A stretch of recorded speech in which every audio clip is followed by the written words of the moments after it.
Just my glasses.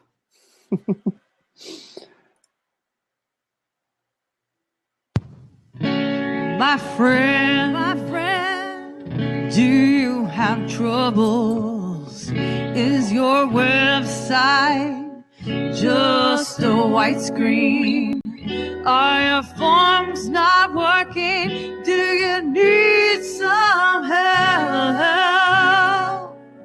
Oh yeah. Oh, you need a plugin, maybe a dev. We're solving all your WordPress blues on WP Blab. Woo! Woohoo! What's up, Bridget? How's it going? It's going great. What's up, Jason Tucker? It's going good. It's going really good. It's going good now that I'm home. Now I'm home, getting on Blab, hanging out with you. Yep. Talking about marketing stuff. No, just kidding. We're going to talk about more than just marketing stuff today. So, thank you for coming by and watching WP Water Cooler's WP Blab. We do this every Thursday at 7:30 Pacific. Do the math for all of the other things UTC, but go check us out then. We also put this stuff on YouTube, so if you don't watch this now or you get midway through here and you're like, man, I really want to finish watching this thing, but I can't because I got to take my dog outside or I got to go do something. We totally understand. Feel free to leave, and you can go over to our website at wpwatercooler.com/WPBlab, and you can watch the video there. Bridget, how you doing? I am fabulous. It's St. Patrick's Day, and my Instagram feed plugin review came out today on wordpress.com. I am wearing my 2013 WordCamp shirt. It's my favorite WordCamp shirt. My first WordCamp ever. My favorite WordCamp shirt. Well, I like the logo or whatever, but yeah.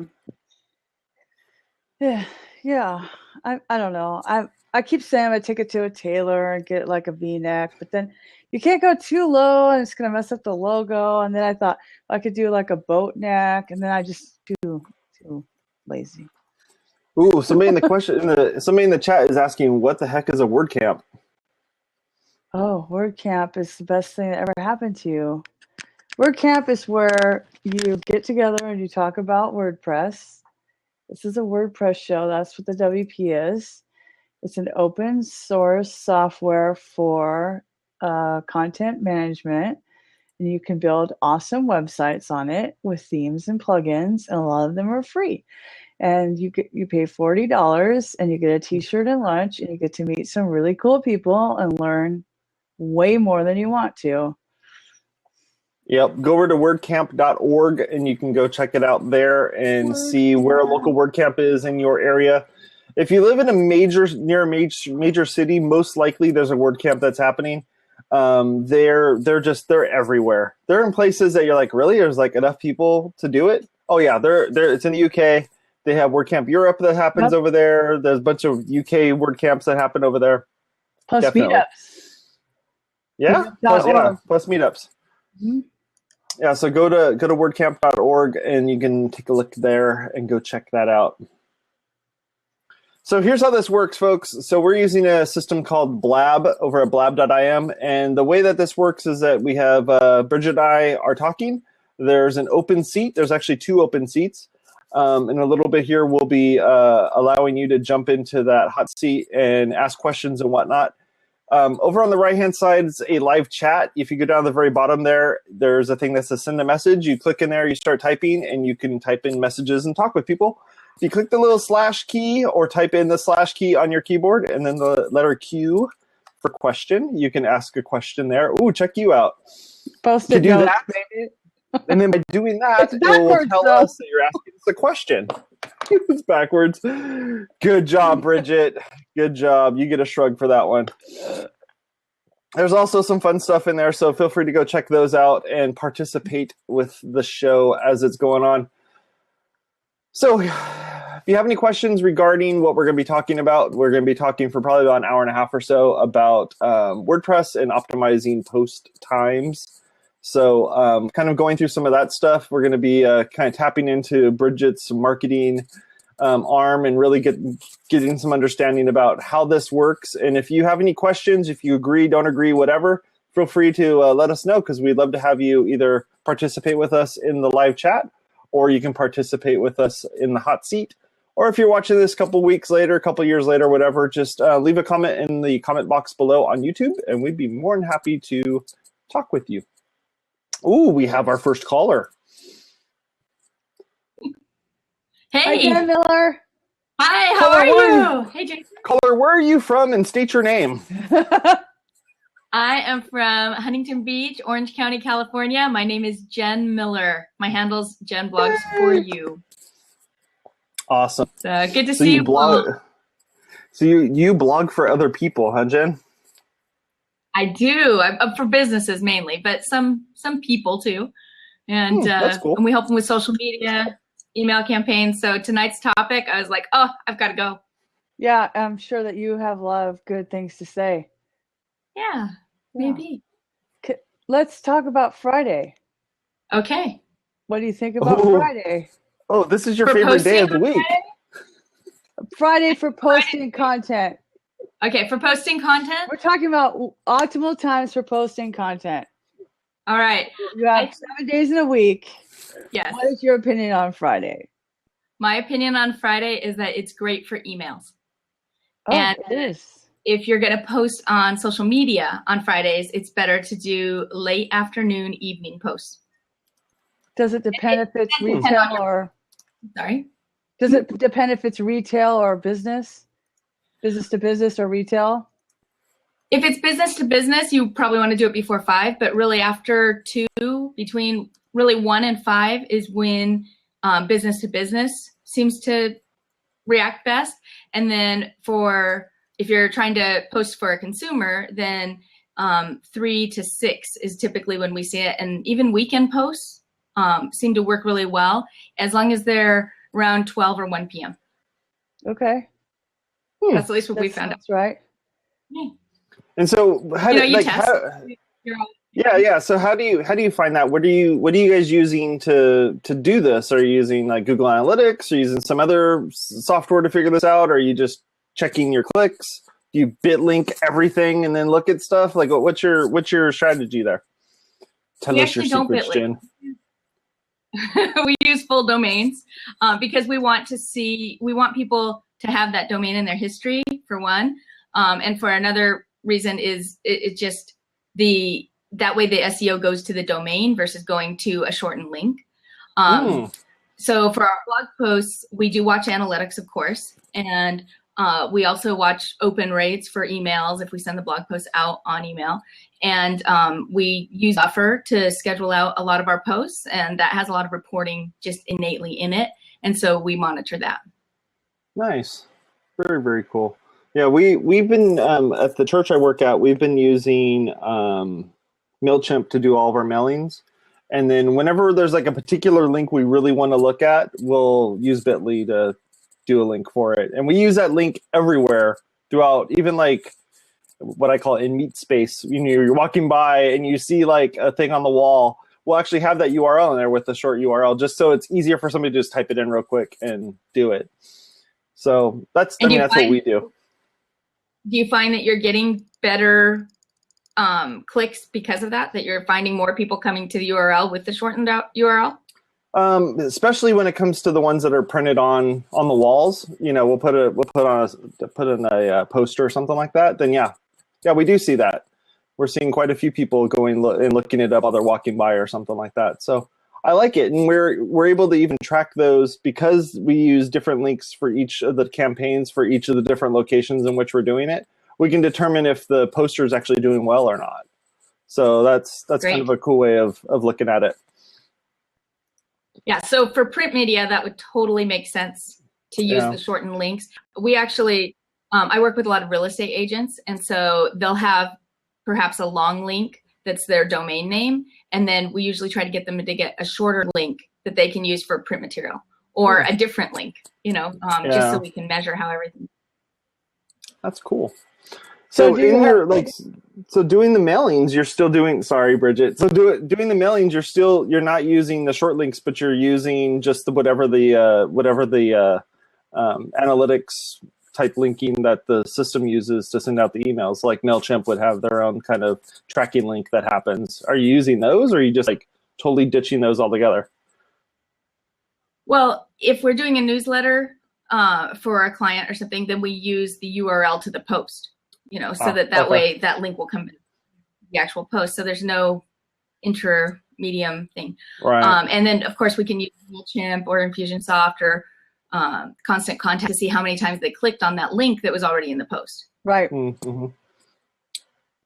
And I guess with that way of going about it, you could then use like Google Analytics tracking for like campaign links and any of that sort of stuff, which just gets tied off to the end of the URL. So that way it's not changing anything. Yeah. Yeah, and you can kind of put it all together and watch your funnels and see how things are working. So, very, very cool. Do you have any strong opinions about? Well, I have a lot of strong opinions, but I'm trying to be more objective right now. I am known for unsolicited advice, and I've had more than one rant on Blab. So I'm trying to guard myself here, people. Do you have any strong opinions, Jen, about times that you should send out an email? My strongest opinion about email, blogging, or social media is just that it needs to be consistent. And that's why people hire us, is because they can't manage it on their own. So they need a company that can make that happen for them. Because we get in trouble if their stuff doesn't go out on time. Right. So that's my biggest concern with any kind of posting. But as far as email posting and when to send those out, I would generally say that Monday's bad day. Nobody wants to open anything extra on Monday. They're all swamped. We're coming back from the weekend. Fridays, personally, is what works best for me. When I use my list and my audience, people love my Friday emails when I send them out, which isn't consistent because I'm the one who owns the company, not the one who's doing the marketing for myself. Yeah. But oftentimes I'll see that I'll send something out on a Friday afternoon and it'll get opened on Friday, it'll get opened Saturday, Sunday, even into the next week. For our clients, we try to keep things to Tuesday or Wednesday because Tuesday's kind of when people start to get revived again for the next week. And by the end of Wednesday, they're not really interested anymore. Right. So that seems to be what, the best times are for us. It's so funny because originally 20 whatever years ago, when I first started working for my husband, who I married, it's a cliche, but 23 years in June. I mean, what are you going to do? Congratulations. Thank you. So, You're welcome. Anyway, well, I was 20 when I got married. So there you go. Anyway, now we all know. Now everybody knows I'm 42. I'll be 43 in June. I was technically 19. So Hey 19 was our song. Anyway, my first kind of training was collections. And you do that between 9 and 2 on Tuesdays and Wednesdays, maybe Thursday. And that's it. And so when I started doing email marketing, I took that same philosophy over, because when you would make calls, like you have to think about when you're going to hit somebody at the right time. Not when they first walk in the door, not when they're so tired and their boss has already yelled at them. You want them when they're happy and they want to help you. Cut the check, right? Like this is what you want. I mean, it wasn't collections for personal, but like for the company. You're like, hey, I was calling about this invoice. Is there something I could do to help you pay it early, on time? That kind of a thing, to escalating to small claims. So I always wanted to be the ding. I want to be the ding in your email box. Ding, ding. I don't want to be there Monday morning or Tuesday morning because I think about what I do. When I open my email, I'm like, oh, I don't care. Delete, delete, delete, delete, delete, delete, delete, delete. Okay, inbox 0 or whatever, close enough, right? Close enough. Inbox close enough. It's totally different when you're that new email and you get a notification on your phone. Oh, I got a new email from so-and-so or whatever. I think it's different. And I read that MailChimp even though they said it really doesn't matter what time, just blah, blah, blah, be consistent, somehow 10 a.m. seems to work in every single time zone. So I started at 10 a.m. and I'm at, just for my little dumb 41 subscriber, hey, I can be a guru too email. I have like a 42% open rate. So Good. Nice. Yeah, but the reason why I was asking you about Friday is because Friday in the news world is a dump day. Friday is when you report that the president's having an affair and North Korea launched nuclear bombs and they're headed your way. So like for me, I'm like, I don't ever want to publish on Friday. And so I was just wondering if that transfers over from, the news world. Right. Because to me, Friday's where content goes to die. What say you, Jen Miller? For me, it works well. I think that you should test Friday and see Friday afternoon. Yeah. See what your numbers are, because my numbers get really high. I mean, typically 57, 63% is what I see. No, I mean it might be my blog post, not the email, the actual blog post. Oh, okay. The published date. I thought you were talking about email open rates. Well, we're talking about everything.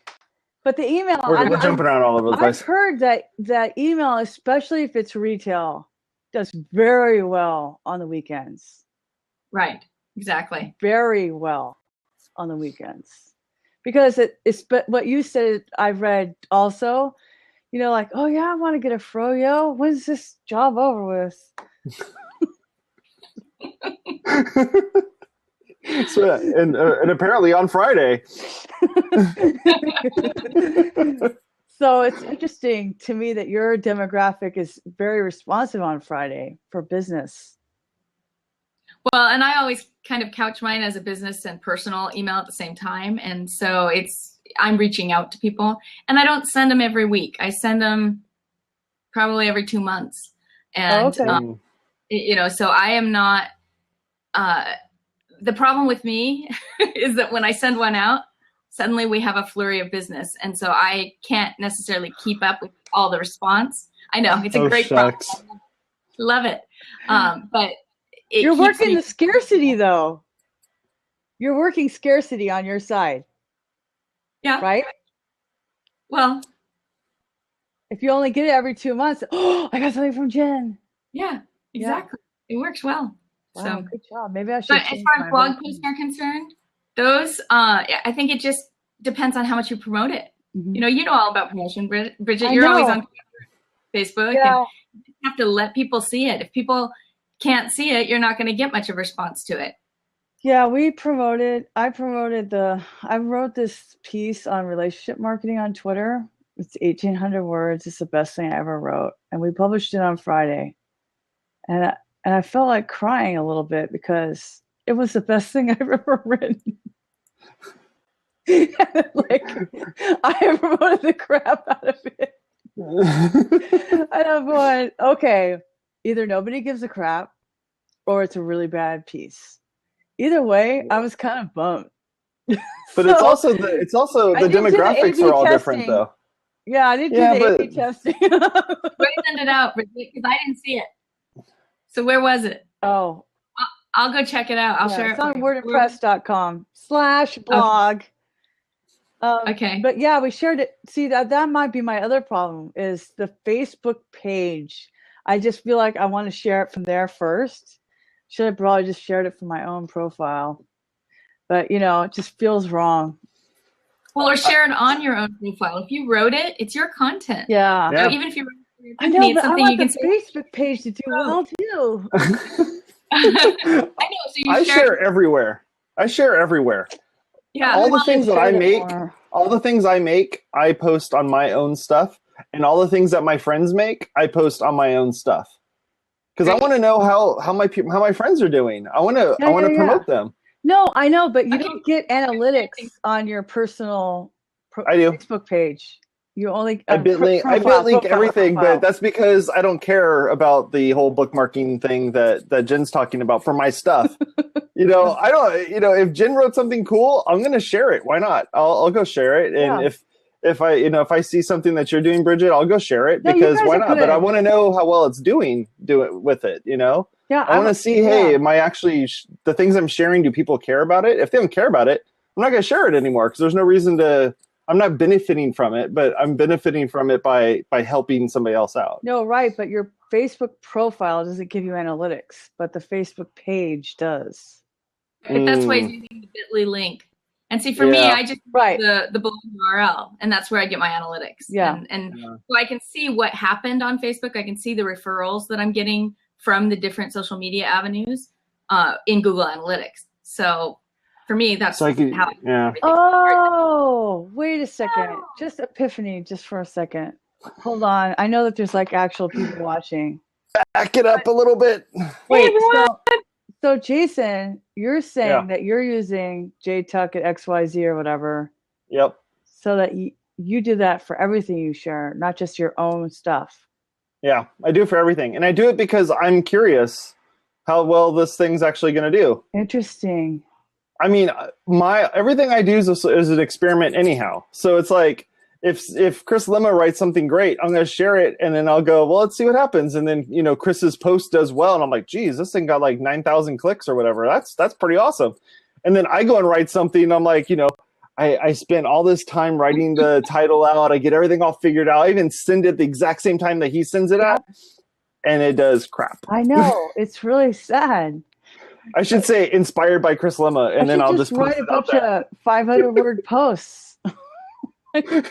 Yeah. But that's a good idea. I didn't think about doing that on Facebook on your own self. I actually have a link for the analytics. Yeah. Mm-hmm. See, I never gave a crap. To me, if I see likes and comments, if I get a comment, if I get comments, I know it did well. Comments is what I want. I want comments. I want comments more than I want shares. And that tells you that I'm like a blogger. You know, like, I never get comments. No one ever comments on my stuff. I do. Yeah, I do too. Because so I get 2 comments. You guys 2 comments happen. That's it. You guys know if Facebook's edge rank is still a thing? Because it used to be a like was of comments more valuable than a like, a share is more valuable than a comment. So if people are going to see, you know, like the whole post bumping thing, like I could go look at my, I could go comment on my St. Patrick's Day Photoshop extravaganza from 2 years ago, and then people see it again, and then they comment. See, it's the post bumpingness. That's why I like the comments. The comments keep it at the top of people's feet, you know? Yeah. So anyway, but yeah, you're right. I should use Bitly for my Facebook posts. You guys are so smart. Thanks for letting me hang out with you. I think I'll go now. I guess the thing is how weird would it be to like put campaign links that go to that person? So like you have like you're essentially triggering an event happening on their end. And it's like, this is sent from Jason Tucker, and they're like, what the heck's going on here? Why am I getting all these like campaign links of this was sent from Jason Tucker? Like, how weird is that? Yeah, but so we did answer Holly McIlwain. These Irish names, I swear, I never say them right. It's probably something like something easy. Like, I mean, I couldn't even say Jamal's name right. So anyway, Holly. Yep. Yeah. So Holly said best times to send email marketing. So clearly it depends on your demographic, test and see. Yeah. You know, it could be that Fridays is the worst day for web developers. And so you're sending out this thing thinking that everything, your target audience are web developers, just to say. The last thing I want to do is read an email. I'm just going home. Friday, I'm not reading my email until Monday. Yeah, you know, in my personal stuff, I'll definitely read it. But like my work stuff, I don't care. This week, we're going to experiment with Saturday instead of Friday. Saturday mornings are great. And for email. For social posts, later in the afternoon is what I find works. Okay. And I want to talk to you. You were talking about WordImpress and the page and how you felt you needed to share it on their page. Yeah. So you share the post originally on their page, but then you share it to your profile from there. Yeah, I did that. Because that way the credit, right? For everything that for all the shares, and so it builds their social profile. So that's what I was trying to do. That's your company. Right? Yeah. Nice. Yeah. So hopefully. Yeah, we're experimenting with Saturdays. So that's the thing is, whatever you're doing, you have to just test it out. And then you have to watch the water boil. And Google Analytics to see. But to me, like, without going to Google Analytics, to me, if I get retweets or likes or comments, I know things are happening. Like, because you could see it happening. The water is bubbling, steam is starting to form. It's getting louder. You're like, you know what I mean? You know, it's time to put the spaghetti in. There's some you can intuit without. You can tell. You know, if people are sharing it, then it's good. But yeah, you don't want to waste your time either. You know, you don't want to dump. That's what I'm saying. But Friday in the political world is a dump day. And on Twitter, it's like a ghost town. Ghost town. Are you guys hanging out on Twitter on Friday afternoons? No, but I don't hang out on Twitter all that much. I get notifications sometimes, but yeah, Thursdays are better for me on Twitter. People are already in the weekend in their brain on Fridays. You don't see a whole lot of Twitter chats on Fridays, do you? No. Maybe that's the best time to do it. Maybe you should do one, and then you'd be the only Twitter chat happening. So here's the thing. My friend Robert from Tactical Social Media up in Tacoma, I think, or Seattle, he posts at like these bizarre times, and he gets tons of engagement because he's not competing against the volume, but he's consistent like Jen. So, oh my God, Jesus. So anyway, that's a short enough hashtag, right? Chat for life. That's a great hashtag.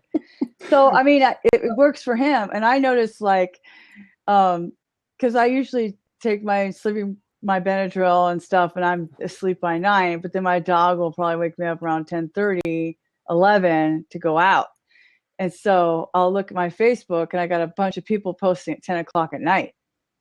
You know, so it just depends, but I don't know if at 10 o'clock at night, what do you want to see? You want to see somebody's picture of somebody's kid? Fine. I'm not reading something, though. Why? That's when I post all my pictures of my kids. 10 o'clock at night. Oh, man. I think you need to follow more than just me on social media, Bridget, because all the things you're talking about here are all the things that I end up doing. It's not even you, but I guess it makes sense. See, I don't have kids. I just have dogs. Yeah. But I guess you can take pictures of your dogs. You ate your dinner. Each of my dogs has an Instagram account. Why not? I'm not doing extra work. They have Facebook accounts too. Although you can switch. I know my dog's your dog's friend, Jason. Yep. See, exactly. They just need a bit link, and then I'm good to go. Oh, that's funny. Do you want to talk about landing pages with Colin Porter? The Colin Porter? Yeah, I think there's some campaign, right? Yeah, landing pages are built for campaigns. Yep, absolutely. I mean, the whole reason for a landing page is to go 1, 2, 3, 4, 5. Push this button. Give us your credit card money, and we'll ship you whatever it is, right? It's a one purpose. A landing page is for one purpose, right? Right. Something. Sell. Make persuasive content. Have a button. Click here. Enter your credit card information. You get my white paper or whatever. Right.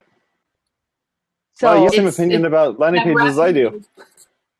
Well, it's a marketing thing, right? Yeah, it is. I feel really like Jen Miller's here. She's like my marketing idol. It's embarrassing. Oh man! Oh, I would only be more embarrassed if Gary Views. Well, I mean, drive it to the landing page, right? Put that URL. You were talking about Facebook promotion earlier, and then drive it to that landing page so that they can have the instant gratification of getting whatever they want because they saw the Facebook ad or the Facebook post that led them to it. So that's how that all creates. And then like the Facebook instant pages, they're going to be rolling those out, I think, in April. And so that's something that with WordPress, you're going to be able to make a lot more use of. Yeah, they talked right about it on the episode of Water Cooler on Monday. Yeah, on Monday they were. did? Well, you were supposed to. That was the topic. I tried to get in on there, but seats were all full. Yeah, so all of that is what you need to get your marketing with your WordPress site and have it all connect so that you can have those landing pages really work for you and give you the revenue that you want or the engagement that you want. Yeah. Colin's saying that he thought it was just for collecting emails, but a landing page can do whatever you want it to do, Colin. It just needs to be a single purpose. So for me, I have bridgetwillard.com/guru minute, and it's a landing page for all my Guru Minute videos. So it's just an easy place for you to watch my videos. I'm not collecting your email. I don't really care. But if you want to see Maps Builder Pro plugin to put a map on your website, it's mapsbuilder.wordpress.com. So that is a landing page. And the whole purpose of that page is to show you this one thing. Now it happens to be a subdomain, but it's still a landing page. It has one single purpose to get you to see the thing and do it. So whatever it is, a lot of people have a landing page to give you a white paper. My friend tesswhitler.com has 52 ideas for blogging for contractors. And she has a landing page to collect your email. And then you get download that PDF ebook for 52 ideas for contractors to blog. So it depends on what it is, but a landing page usually has a single purpose, a call to action, and it's persuasive content. It's not academic. And then maybe they click something, and then they get your white paper or whatever, your thesis, whatever it is you're selling, because you're selling something. Otherwise, you don't need a landing page. Unless you're collecting email. Well, but still, you're giving them something to collect the email. So your purpose is to get something. The purpose of a landing page is to get something. There you go. Okay, whatever it is. Analytics. Because then you know that you don't have to do a weird bit.ly link. You know that you built that landing page for that exact reason. You could just see it. So. And Colin, what you can do is you could create 2 different landing pages, orient differently, and then do your Facebook ads and see which one gets the most hits. Yep. And then you know if one of them gets a lot of hits but nobody buys or signs up, and the other one doesn't get that many but everybody buys and signs up, then you fine tune the one that's getting the reactions that you want to have happen. So I'm going to take this segue and plug Josh's plugin. Josh Pollock's plugin, Ingot. He has an A/B testing plugin that will, you could do a bunch of different stuff, but you can have it A/B or multiple testing, headlines or call to action buttons or anything. And the plugin will decide what's performing well and start serving the thing that performs better. And he has a light version called Nugget in the repo. I'll go find that. So you can install a plugin for A/B testing. Hi, Colin. Hi. Sorry to be a pain. As I say, trying to type it in here. Right. I went self-employed back end of 2011, coming into 2012. All my work up to now has been word of mouth. And then a coach friend of mine a couple of months ago said, Colin, you need to get your backside in gear. You need to do some advertising, marketing, etc. And it suggested that I needed some form of landing page on my site so that the people would only get through that were interested. So he did suggest that I offered some kind of gift, a paper or a document or whatever. But I'm still not sure what software I'll need to implement a landing page onto my website. Does that make sense? Sort of? Yeah, it makes sense. Okay, so what software are you using to make your website? I'm actually on a provider called one.com. It has got facilities for WordPress on there, so I'm going to assume it's just a case of going into WordPress and then putting a plugin the way you was talking or something onto that. to add a front page onto there. Otherwise, basically, at the minute, all I've done with my site is just a list of testimonials, basically, of what I've done up to now, how I've helped people, what a nice guy Colin is, blah, blah, blah. But I'm working on developing a product I've been doing for the last 6-7 months now, and it's about ready. So I'm planning to put it on the site, but use the front page way for only letting people through that are interested. Yeah. Well, Yeah. Well, I think to start, because you were saying that you're not quite sure if you're using WordPress or what you're using for the website. How about you type in the website address into the chat, and then I'll look at it, and we could take a look at it and see what you're doing right now, and maybe we can start analyzing it a little bit. yeah, because I can tell you what not to do is just install WordPress, because it takes over your whole domain. I did that. Did that once. And you can also use something called unbounce if you don't want to use it on the website. If you just want to create a landing page that you can promote to people. Okay. Nice. Yeah. Unbounce? Unbounce.com. Bridget, you're not supposed to be learning anything. I know. The people watching are supposed to be learning. We all do. I'm trying to learn. I'm trying to help. Like Bridget's husband must hate me, because every time she's on the show, she's buying everything. Well, no, but I'm creating I have a Pinterest board. So the site looks like it was. Did you hand code it, or are you using some tool to do the design, the development or design work for it? It is a built-in web creator with a template. Oh, okay. I mean, this was back in, as I say, this was actually, as it stands, back in 2012, something like that. Gotcha. Okay. Yeah, so you definitely wouldn't be able to just stick a plugin in here and make that work, because it's not running WordPress. So you would end up you'll need to end up creating a WordPress site to do that if you wanted to. The other way to go about it is do what Jen was saying, and use a different service to take care of that part of it for you, and then the site would just exist and do what it's supposed to do. Okay.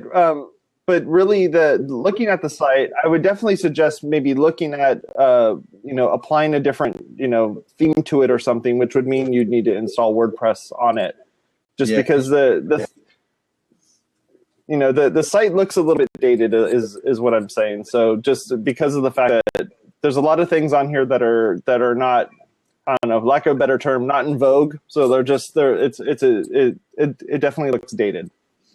It is. I say I've got a 10-year-old daughter. Maybe I'll ask her to sort it out for me. Hey, call a spade a spade. Call a spade a spade. It's naff. I was told, get a website, go limited company, which I folded because that was just crap. So I've gone as like sole trader now. I went into it totally naively. I did my studying, learned what I needed to learn, did the courses, etc. Went out there and started doing. And somebody said, you need to have a limited company, you need to have a website. So it's like, let's throw something up there quickly. So I mean, now I need to be back in line and listening to you guys. Yep. No, I think you have content, so you're starting with that. Like for instance, having your YouTube video there. Once you get WordPress set up or get some other solution set up on there, having those videos show up instantly it'll just automatically show up when you put that address in there. There's a lot of these things that are just kind of built into WordPress that just make things a heck of a lot easier. So to take this site and kind of turn it into a WordPress site wouldn't be difficult. It'd be something that with a little bit of understanding of how WordPress works and kind of essentially watching a bunch of 8-year-olds on YouTube explain how WordPress works, you can at least get a good idea as to what you're going to be doing or what you should be doing, and then install it and play with it. Splendid. Thank you very much for your time. Then when you get frustrated, go find somebody to help you out with, which is what we're telling you about, going over to one of the WordPress meetups in your area. There's definitely I can almost guarantee that there's one in at least 100-mile radius. So you should be able to find one. Thanks so much. Appreciate it, guys. You take care. Yeah. Okay. No bye. problem at all. Wait. I love stuff like that because he has something to start off with. It's not like, I hate when people don't even have a starting page. Like you go on there and you're like, this is my photo. And you're like, great. Like you didn't even spend the time to put the words together to get going. Yeah. He actually put some words together. So at least he has that to start with. Yeah. And he specializes in phobia removal. Like I'm afraid of spiders. I'm thinking that's pretty cool. Yeah. Whoa, that is cool. My fear of spiders. Well, maybe one of his clients is afraid of building websites, and then you could have like a trade. Exactly. You can like figure it out. Oh, that's Oh awesome. man. Good job, Colin. That's so awesome. I'm just afraid of everything. He had a phobia of spiders. Okay, I'll be in touch. Like a room full of spiders or something to get over it, right? Stop saying that. We talk about anything but spiders. Snakes. I hate snakes. Oh, there's going to be a new Indiana Jones movie. I'm so excited. There'll be spider in that. For There will sure. be. Or rats or snakes. It's always one of those. We're all So, Colin, one other thing regarding, I was looking at the one.com website that you're doing your hosting on. I don't know if this is like typical because it says normally their hosting is $1.89 US, which is just, I don't know. Sounds wrong. I don't mind paying. I don't know. I don't know how to explain this. It seems too cheap. Like it sounds really cheap. So almost to the point where they're taking your website and they're stuffing it in this with a whole bunch of all those receipts that are in there. Those are all the rest of the people that are in there, and they're all shoved in there together. I use SiteGround. Yeah, it's tough. And yeah, SiteGround. Yeah, my affiliate link. I'll just give you the real one. Like SiteGround's good $6.95 a stuff. month. But the thing is, they say it's $6. This is what bugs me about SiteGround. I love them. Just. Oh, here we go. This is why we can't have advertisers. $6.95 a month, but you can't pay by month. You have to pay all at once. Oh. So it's not really by month. They're just breaking it out for you so that you go, oh, well, that's only a latte. But Bridget, this was only 25 cents a month. No joke. I don't. This hosting is 25 cents a month. How does that even? Well, WordPress hosting. Maybe you're not. probably doesn't have issues. I mean, I'm just saying, like, I don't from all the understand. stuff I hear, maybe you can't afford Pagely or WP Engine. No, but this is definitely the want business some plan kind of- is $6. You definitely want somebody who knows about WordPress hosting, Media Temple, SiteGround, those kind of people, because just look up WordPress hosting, because you have to make sure all their PHP is secure and blah blah blah blah blah. And Jason's right, because when you have shared hosting, like this is the way it makes sense to me. You have a machine, and that's like a parcel of land, and it's a given space.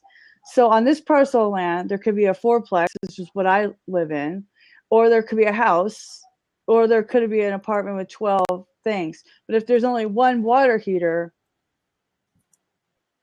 you better be the first one in the shower.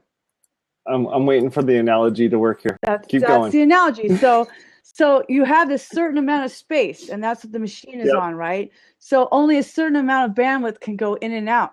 So if you have one person there, then that's dedicated hosting. If you have 4 people there, maybe it's like Premier hosting, but it's not dedicated, or it could be like a virtual hosting situation. But if you have like the ghetto situation, whether it's 20 people, it's the same parcel of land. You still have to share the hot water. There's only, like, to me, plumbing makes sense, right?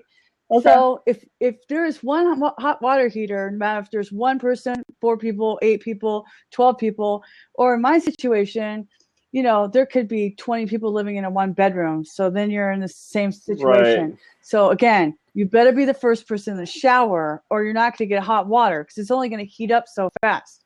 So you only have so much traffic that can go in and out. And plus, Yep. if you're sharing with a bunch of people, you don't know what they're going to bring inside their apartment. Colin says that nobody visits. Hey, Colin, we're going to help you get to your site so that you care what kind of website you have and that you can pay a little bit for hosting. Yeah, definitely. But you definitely want to pay more than you would, say, a hamburger or something like that. More than You don't want to pay. you don't want to pay. That's not even a tip. 25 cents isn't even a tip. So it's crazy. I can't believe that. I tried to be a nerd. It didn't work out. Okay, so whatever. Listen to those people. Pay more money. Yes. Because you get like well, you definitely do. You definitely get what you pay for. And if there's too many people that are being hosted on that server, then you're gonna have problems. Yep. But to make it up, one of them gets hacked. 25 cents is it'd require them to have like Disneyland worth of websites hosted there. All of those people are all hosted on one server, and all you need is one person there with the virus, the Zika virus, and that's it. Exactly. Oh boy. All right. So we talked about Indiana Jones. We talked about web hosting. Zika virus. Remember when we had that? What was it? Measles outbreak here in Orange County. It was from somebody visiting at Disneyland. Yeah. Oh well, everything happens at Disneyland. Disneyland's like the flu came from there. Like everything. Because you've got a million people. Not everybody vaccinates anymore. So. Yep. So a lot of close contact. Everybody's touching the same, like handrails and stuff. Oh yeah. Jason goes there all the time. Yep. That's why you have Securi, and you use Securi on your website, so that way it makes it's like wearing gloves when you go to Disneyland. There you go. I bet they rejected that sales pitch once, but. Probably. You know what? See, that's the thing. I think that Security. It's like wearing gloves at Disneyland. You know what? I'm just going to take this opportunity to say that we get too jargony. We get too jargony. We do get too jargony. That is actually the best way to explain it. Now, to me, you just sold me. Like if you had an affiliate link, I'd be clicking on it because that makes sense to me. I do. Well, when I'm ready, send me your affiliate link. But I'm just saying, like, a lot of times we want everything to sound like, we like a word. We like our words, and we like our little jargon. It makes us sound fancy and whatever. But who is our customer? Who is our audience? What do they understand? Do they understand computer viruses and hacking and malware and security systems, or do they understand getting the measles at Disneyland when you just wanted a family vacation? Tony, if you're watching this later, I'm so sorry. You gave marketing advice. I'm just saying, and I'll use my own example because I'm kind of new to WordPress. I'm apologizing for myself, Bridget. You have your own shovel. So I'll just use my shovel right now. So my favorite Matt Cromwell always says robust. Like Give is the most robust donation software, and I always say that to me when I hear the word robust, I think of cooking and flavor, and somebody saying like this is a robust marinara sauce, It's 'cause I go, why do you guys always say that word? But it's their word and they like it, But to me, I don't think about it being powerful and dynamic and complex and, functional. I think of somebody describing a wine they had in Napa or something like the word robust. It's just a funny word, but we keep using it. So overused in web development. Is it? Yeah. And it might be because of them, so you never know. Well, I don't watch this show, and it is recorded. So, but I'm just saying, like, sometimes we need to think about what our consumers, this is their language. I learned this from being in construction. So, like, I always talk about epoxy injection. Here in Orange County, there's so many tilt-up buildings.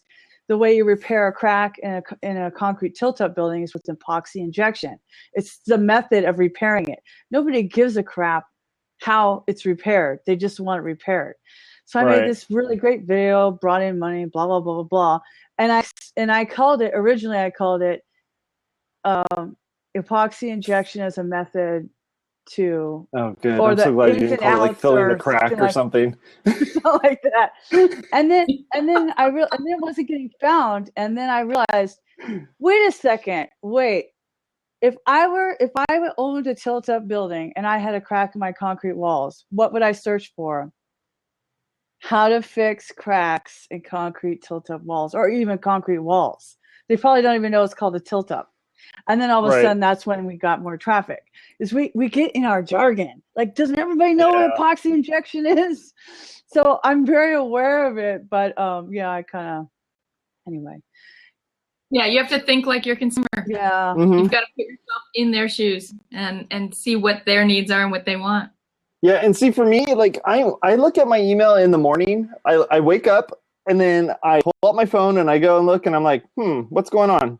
Okay, there's that happening, and I never look at them. I just look at the titles, and I'm like, okay, this is all I got. So just subject lines, and that's it. Because I know if I tap on it, I'm never coming back to it ever again. Because I've already looked at it. It's red, and it takes too long to like swipe or something to like unread it. So I'm like, forget it. I look at them, see if they're there, and if that's it, then I get to work, and then I actually sit there and read the email because they pay me to read the email, so I'm going to read it there. So you're saying probably more than the time, the title of the email is more important. For me, heck yeah. And the more emojis, the better. Just kidding. Don't do that. I know. What is with emojis in that titles? Do you have any I don't know, but I'll tell you that on Water Cooler, the royal me and my posse. So we had this board meeting and we talked about what emoji should we be using in the titles. And so I ended up using a little camera. Yeah. And I ended up using a microphone. And those are the two things that I put in the thing. And I kid you not, more people are clicking on the emails and clicking on the links to RSVP. I don't know why, but it is. At the front or at the back? Yeah, it's the first two things. It's those two things and then the words. And you're getting change nothing else but that. Mm-hmm. Shut up. Yep. Wow. I don't know why. I don't know how. It's a reminder of what it is. Maybe it's just so different. What it is without telling them. It's the little camera and then a microphone. Like that's it. Yeah, I saw that you did that on Twitter. I didn't know you did it in your email. Mm-hmm. Yeah. People like pictures. Yeah, Dave's right. I don't know. It's just like, to me, it seems so unprofessional. I can't. I tried my brain. I tried those two. And then I tried this one, which is like the yelling guy. With the shouting thing. Yeah, it's the camera and yelling guy. Like those are the two things that I put on there, and I'm getting more people that actually signed up. Wow. Weird. Okay, well, which one worked? There you go. It works, I don't think I liked that. Which one? It just worked. Like 1 week I did one, and 1 week I did the other, and I'm like, okay, I got to do another one. I mean, I'm gonna end up writing a sentence with emoji just to get people to sign up for this thing. And all I'm trying to do is get them to sacrifice their Monday morning with me to talk about whatever it is that they're doing and essentially have whatever they want in their background, whatever t-shirt they want, and to sit there and talk about the thing that we're going to be talking about. Like, that's it. Oh, was that to get the guests? Just to get the guest. That's it. Just to get the guest on the show. I tried to get on. I couldn't get on. It was slammed. It was like, wow. I'm like, I'm emoji everything. Wow. I didn't know you had trouble getting. I'll try it on a couple of clients this week. Oh, I'll report back to you. We don't. I don't have a problem getting people to sign up. The thing is how fast they'll sign up. Oh. Because I'm fighting against my day. Because by 5 o'clock, that's when we actually figured out the time, figured out the thing, and everything on Sunday at 5 o'clock p.m., which is probably the worst time to send an email. And then I blast out the email, and then everybody on the East Coast are already asleep. Anybody that's in the UK hasn't even woken up yet, and then everybody that's in Pacific is just finishing up dinner or whatever. And then I'm like, okay, well, hopefully you'll sign up. And I get people from all over the place still signing up. When do you know who your guests are? At 7 o'clock the next morning. Wow. You know, the Tucker Professional Web Services team does not have the ability to make this happen in a timely manner.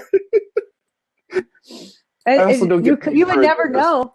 You would never know just watching it. You would never know that it was thrown together. I have no clue. It's literally thrown together. Wow. Okay. And for you folks that are at home that are watching this, are like, what the heck are they talking about? We do a show called WP Water Cooler.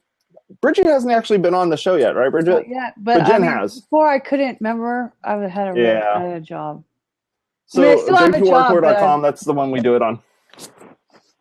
I have to advertise. My boss will be mad at me if I don't advertise. No, I didn't mean I do have a job, but it has more flexibility. They like me to do stuff like that. It's really cute because they'll all say WP Blab to me, you know. It's really cool. Oh no. That's awesome. I created a monster. Colin has a follow-up question though. Yeah, he was asking, so if he were to go and switch providers, would he actually switch his domain name? It's kind of like when you buy, well, I don't know if this analogy wouldn't work because you're in the UK. I have no clue what the UK laws are. I was going to say if you buy a new car, you could take your license plate with you, but that's totally not the right. Well, so I would say it's more like you have a LLC, like you said. Yeah, but you can relocate any office building you want. Yep. Yeah, well, all it is those two things are totally separate. Now, I can't guarantee you that the $25 web host is going to give you your domain name back. No idea. Do they do that? They do what they do domain name hosts or domain name registrations, but if they do, well, no, Colin, I'm being very serious here. I mean, I'm joking a little bit, but I'm being very serious. There are web hosts that will actually hold your domain name hostage until a certain amount of time. So 25 cents a month times 12, that's how much money they're making for that year. And the domain name, say, is $5 or $10 or $20 or whatever it is. You know, they want to make sure that they're going to get their money out of you. So I don't know how long you've been hosting with them. If you've been hosting them for a long time, then yeah, but you might be able to get your domain name. But the main thing is that you can even transfer your domain name. So let's say you bought the domain name from one.com.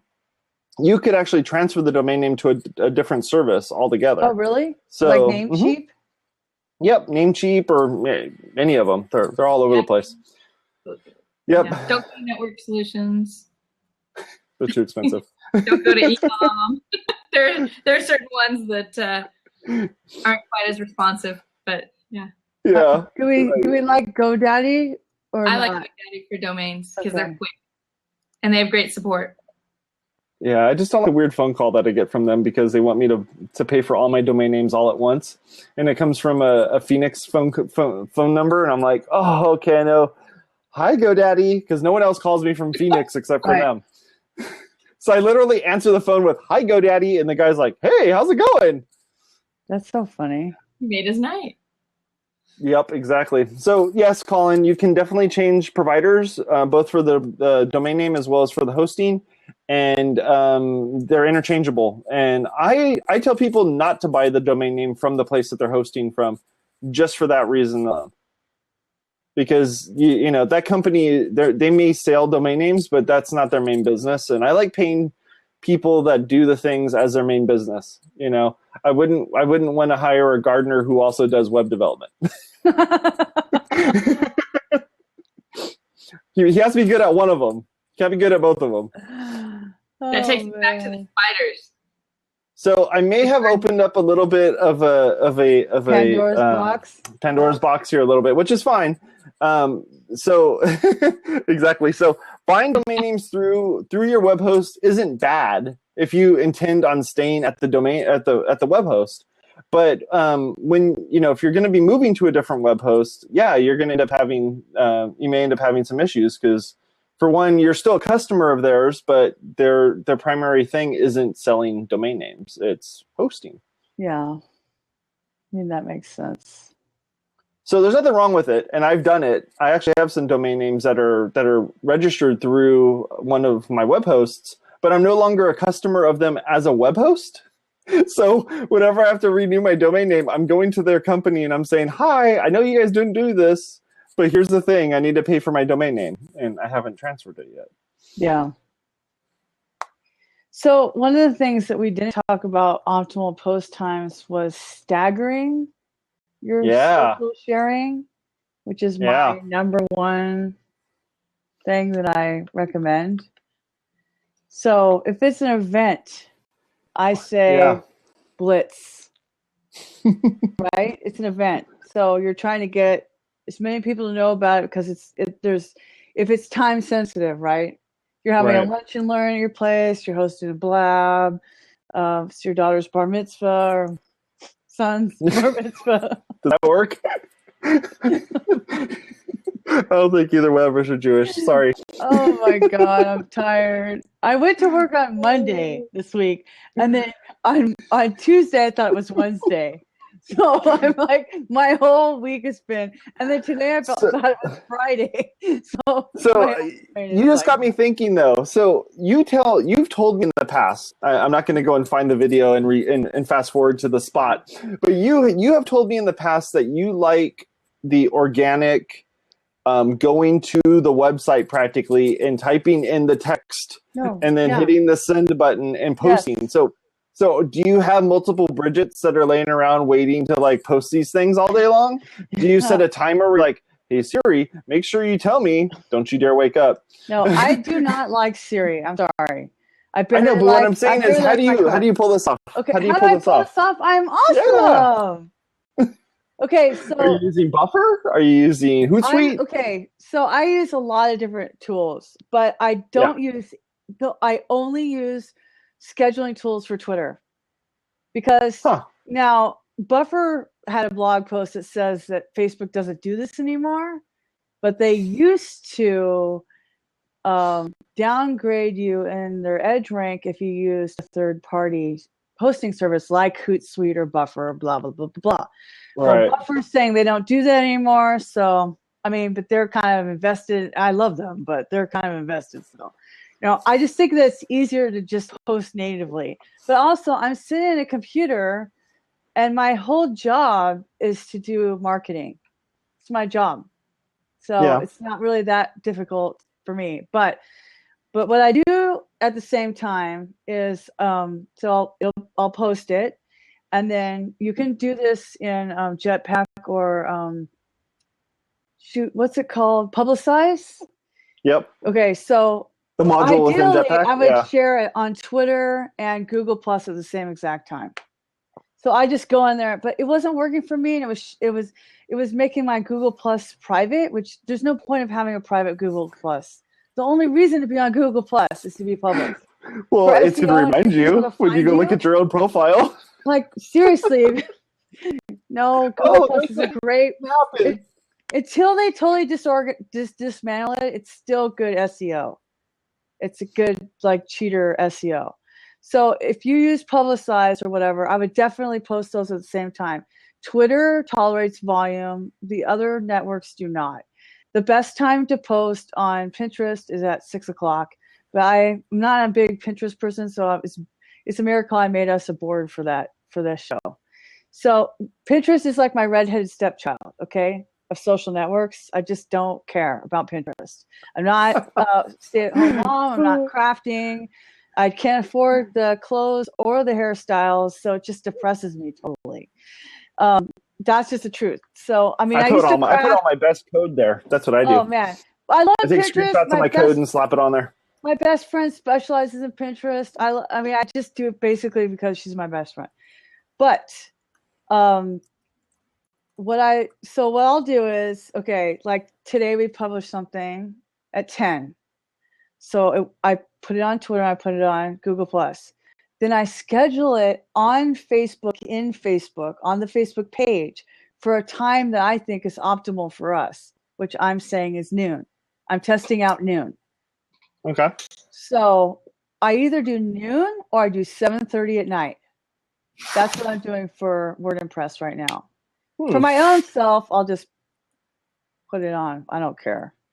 But for things where I'm like super accountable and everybody's going to look at Google Analytics, I'm trying noon and 7:30 because I've noticed a lot of people are, after dinner, the kids are taking a bath, whatever. I'm going to jump on Facebook. So I'll schedule that. I'll schedule it, but I'll schedule it in Facebook. Okay. So the workflow is publish the thing, go in Bitly because they want a Bitly, whatever. I use mdash, which is a beta.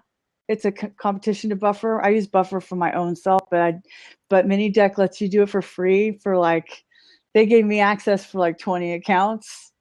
So nice. If you ask really nicely and tweet me, I'll ask them and they'll give you beta access. That's what they do. But anyway, mdash will automatically decide when the best times are for you. So they'll post it whenever. You can schedule it either. You can turn on your scheduling for 3 times a day, 5 times a day, 9 times a day. And you have access for weekends or whatever. And it's my favorite thing. Beta.minideck.co, I think it is. They're from Poland. Anyway, so publish it, Google Plus and Twitter immediately, maybe schedule an alternate headline or 2 to go the same day or within my other stuff that I've scheduled. And then Facebook, I'll schedule it on the page. Page.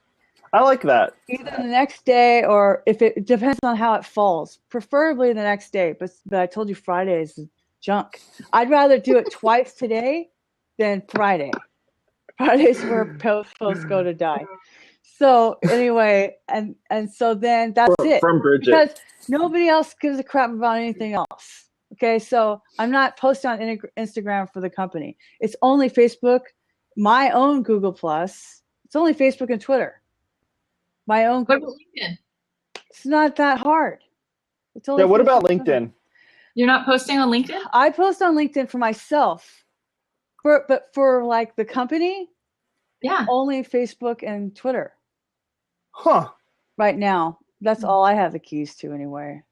I got super excited and posted about this particular episode on LinkedIn, and I kid you not, I only go on LinkedIn just to update my profile, and that's after I lose my job. Oh my God. So I went on there and I'm like, whoa, this entire interface has changed. I don't even know how this works.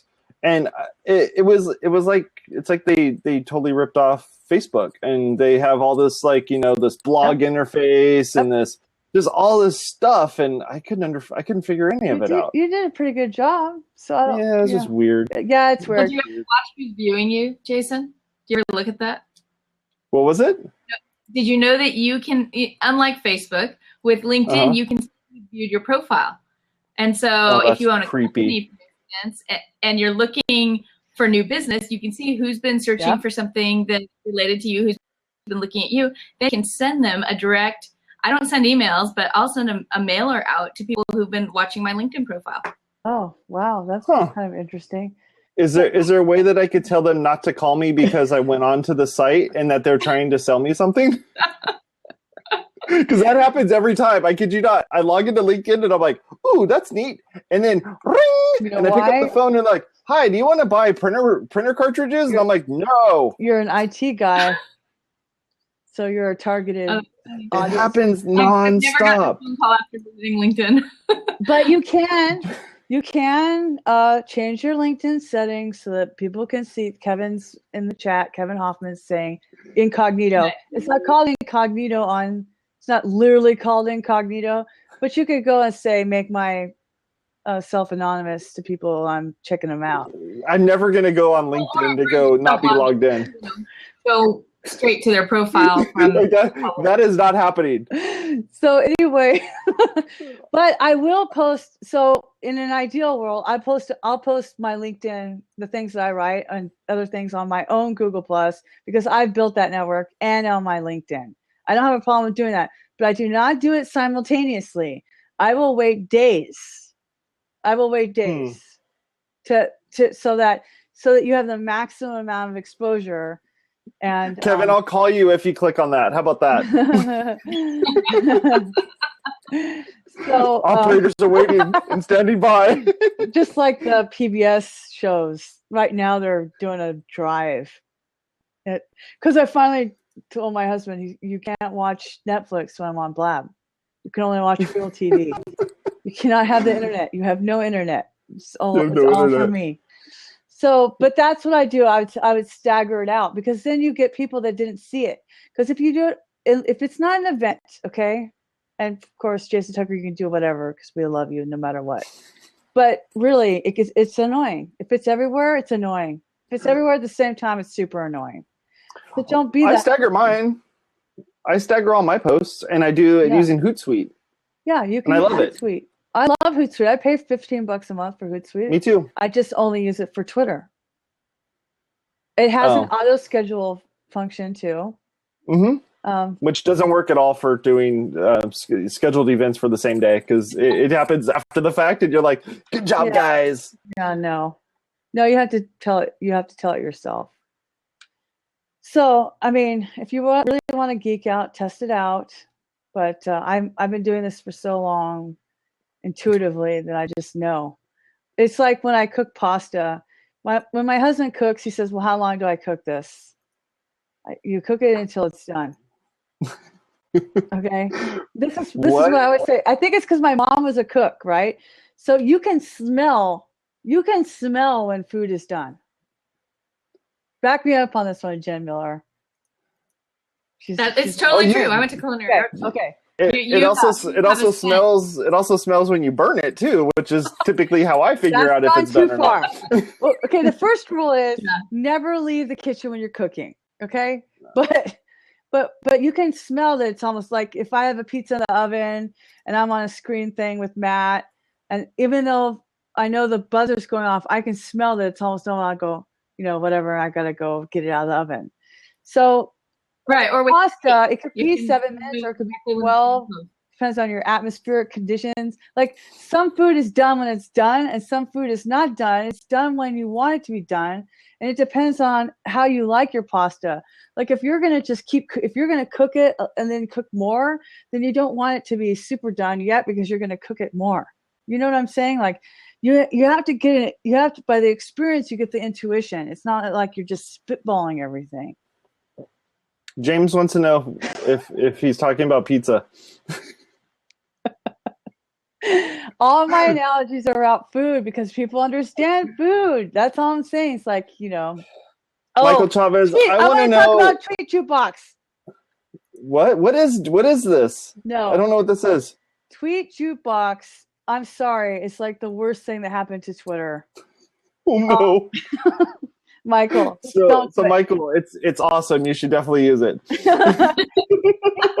These automated messages that say, "Thanks, Jason, Jen, James, and Kevin for being my top interactor this week." Oh, look, that's what that thing is? Don't do it, Michael. I'm telling you. Oh my gosh. All it is annoying, and your friend. I'm not your friend, so I don't have to worry about hurting your feelings like I do with Jen and Jason. So I could just tell you, don't do it. It looks stupid. But Tim Fargo, with his photo in the corner of the page, I know. He made it. Well, he has a 4-hour work week, and he's sitting on his butt in Bahamas or whatever, right? So who cares? No, I have no idea. See, this is the stuff that frustrates me, because these things keep coming out, and these things already exist. The stuff exists. You don't need it, okay? No, you don't. And what I hate, your followers for following you. Especially as a direct message. Don't do that as a direct message. That drives me crazy. Direct message, unless it's an actual conversation. Unless you actually need to say, "Hey, Jason Tucker, I'm going to be super late to Blab tonight. Just start without me." That is an appropriate use for a direct message. Okay? I thought Periscope was the way to do that. That works too. Dan, I don't know if you watched that episode, but Bridget actually used Periscope to tell me that she was going to be late. I could not get in. Remember? It was the Russian guy chanting. She Periscoped. I was like, okay, I guess I'll click on it.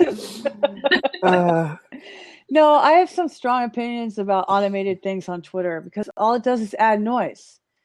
Yeah. The best thing to do on Twitter is to talk to people. So I should not click on the sign up here button. No. That's what you're saying? No, waste. It's so annoying. Finally, What about, can I do it? It's like Can I the do it as paper my? LI. It's like the paper LI things. And Oh, finally showed me how to opt out of those because you can tell them to stop mentioning you. It's a should I waste. log in as my dog and then click on it? I have some friends using Tweet Jukebox, people I love. So I'm just glad it was Michael and not somebody I actually like. I mean, not that I don't like. Whoa, jeez. I didn't mean that, Michael. We don't know each other yet. I just mean, like, it gets awkward. It's like trying to talk politics with your best friend. You know, you just don't do it. But I'm just telling you, if you asked me and we were sitting at Starbucks, same as this, I would say the same thing. Don't do it. Do not do it. If you really want to thank somebody, then actually click reply to one of their tweets and say something. Like, how do you know the bride? Jen, you need one of those auto panners that just kind of goes. It really does. Need someone to blog.com. Yeah, you need an auto panner. An auto panner? Yeah, where it moves the camera up and it just kind of moves it across the screen so we can see the entire logo. Come on, show it real quick. Yeah, I want to see. Need someone to blog.com. Let's see. Well, there we go. I love your logo. I love your logo because of the glasses. Yeah. I don't know. Isn't Aweber an email marketing thing? That's not an autoresponder, is it? That's rad. I love it. Anyway, Jen, you just need to be taller. I need to be taller. That's the problem. That's the problem. Down, Or a stand-up desk. What am I doing?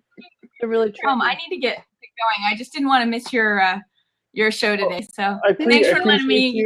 I appreciate coming and hanging out. Yeah. See you Saturday.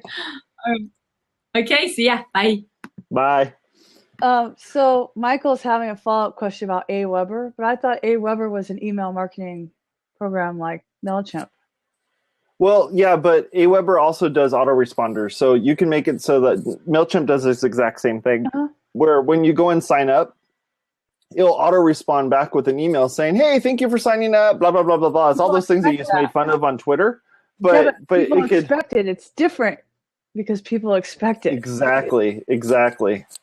But see, here's the thing: is if you don't set that up, what ends up happening is the person doesn't get an autoresponder, and then they're like, "Hey, wait, did you actually get the thing that I submitted?" And then you'll look and you'll see that they submitted it 2 or 3 times because they're like, "I'm really interested in your product. Here's my money. Take it." And you're like, "Well, I haven't sent an autoresponder back." Yes, this cannot be emphasized enough. Everything that you do is about managing expectations. Yeah. Do people expect to get an autoresponder when they sign up for an email list? Yes, they do. And then they need to add that email address into their address book so it's not spam. But on Twitter, you don't need somebody sending you a direct message saying, "Hey, thanks for following me. Let's connect on LinkedIn, Google+, Pinterest, Peach, I had one told me. Snapchat." I was like, I just met you. It's too much too soon. Whereas an email list, you're asking for them to email you. It's totally different. Hello, thank you for the follow. It was an honor. You just made my day brighter. Thanks for connecting with us. Oh, you keep them? Look forward. I'm reading them real quick. Thanks for connecting with us. We look forward to hearing your voice on issues impacting, and I won't say the rest. Check us out on Facebook. No. That's all the reply was check us out on Facebook. No. I'm looking forward to engaging. No. Okay. If you have a Google Plus brand page, try out our free auditing tool. It's like, wait, oh my gosh, more. dude. But wait, there's more. Oh, and the worst. These are my favorites. So here's one that says, blah, blah, blah uses TrueTwit. Oh, validation. No.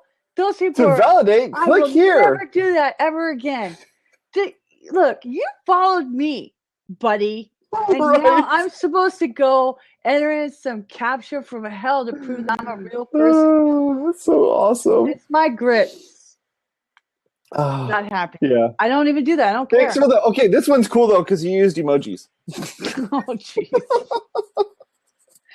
I don't know. I don't get it. I don't get it. I'm, Michael, I totally love the fact that people send off an email to me telling me, hey, thank you for signing up for the thing. Here's all the things that we offer. Go for it. But what I don't like, which it's kind of a weird contradiction because I would probably send these out. But what I don't like is every 3 days I get an email from the company saying, hey, you haven't used our thing. And I'm like, well, I was testing it and yours sucked. So I'm never coming back. And then they keep sending me emails telling me the thing's broken. This thing's the best thing ever. You should use it. Like a cart hook or something. It's like, oh my gosh. Thing. It's some web developer-y hook. Yeah. It's just, it. But see, here's I don't want you to think that they do work. But then sometimes it's because what they're trying to do is say, hey, by the way, right. I know you tried this thing out and it probably sucked for you at that point. It's because you didn't click on this, this, and this. So here's all the things you should click on to go check it out. And sometimes you're right, they do work. And I go back and I'm like, oh, you know what? I had no idea that this thing does this. But most of the time it's like, you guys didn't put enough effort into this thing for me to stick around, so I'm not sticking around. And I'm definitely not giving you my money to do it. Yeah. So you know what Gary Vaynerchuk says, your favorite person? He says marketers ruin everything, and we do. So we take something that works and then we overuse it. Now, Twitter is just a different place, and there's a different purpose for it. And I feel like people ask me about Twitter a lot because it's my number one skill, and I'm really good at it or whatever. But the thing is, it started out like a texting platform, and so 404040. Yeah, so I wasn't on it with that, but the culture of Twitter is to have a conversation. And so whenever you ignore a culture, it backfires on you. So that's true on an online platform. That's true if you walk into a quiet room where everybody's crying and sing God Bless America really loud. I did that on accident. Or here's my, I wasn't always so great at situational awareness. So my senior year in high school, my favorite chemistry teacher died, Dr. Avedition. And everybody's sitting around. It's yearbook day. So it's like the last 3 days of school or something, because he had signed my yearbook. And he was healthy and everything. It's like 55 maybe, but you can have a heart attack. Nobody knows what's going on or whatever. But of course, Bridget, being obnoxious, says, what's wrong? Did somebody die or something? Oh my gosh. So I've learned all this stuff the hard way, So it's like LinkedIn groups. When people complain about LinkedIn groups being super spammy, well, it's the people that make it spammy. It's like a Facebook group. Don't go in a Facebook group and then start only sharing your stuff and then never participate in it. That's not cool. So you have to be aware of whatever the culture is that's there, and then abide by it. So it's like Jan was saying earlier, if you're a retailer, especially like somebody with a sale, if you're having a sale, that's great for the weekend because people want to shop. That's where their mindset is on the weekend. Yeah, if you want context. Yeah, and if you have an open house, those happen on the weekends, so that's a good time for it. But if you're, somebody else, I can't even think of anybody else that would be good on the weekend.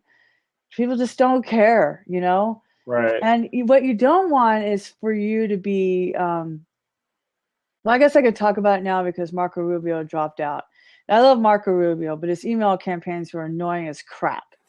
Oh, Bridget, I just looked in our records and you haven't contributed yet this quarter, and our fundraising is coming. I would just delete them. It was so annoying because I know it's just the dumb PR firm that he hired or whatever. Right. But every time you're like, seriously, you guys are worse than collections people, you know, and you can't go bankrupt on that stuff. You can only unsubscribe. So were they hitting you up on the 1st and the 15th? Jeez, pretty much. I'm just like, in fact, our house phone, we're like, don't answer it. It's Marco Rubio. You know, that was our household joke. Because I did donate once. So then when it gets close to the end of a quarter, they're like, oh, our fundraising deadline, whatever. Nobody gives a crap. So I'm just saying, like, the politicians do it and it works, but it works at what cost? So that's the other things you have to say. Well, if you just want to burn through your people and it doesn't matter what kind of taste you leave in their mouth, then you can have 25 cents a day hosting. But if you want good quality service, then you're going to be Pagely or WP Engine. So, right.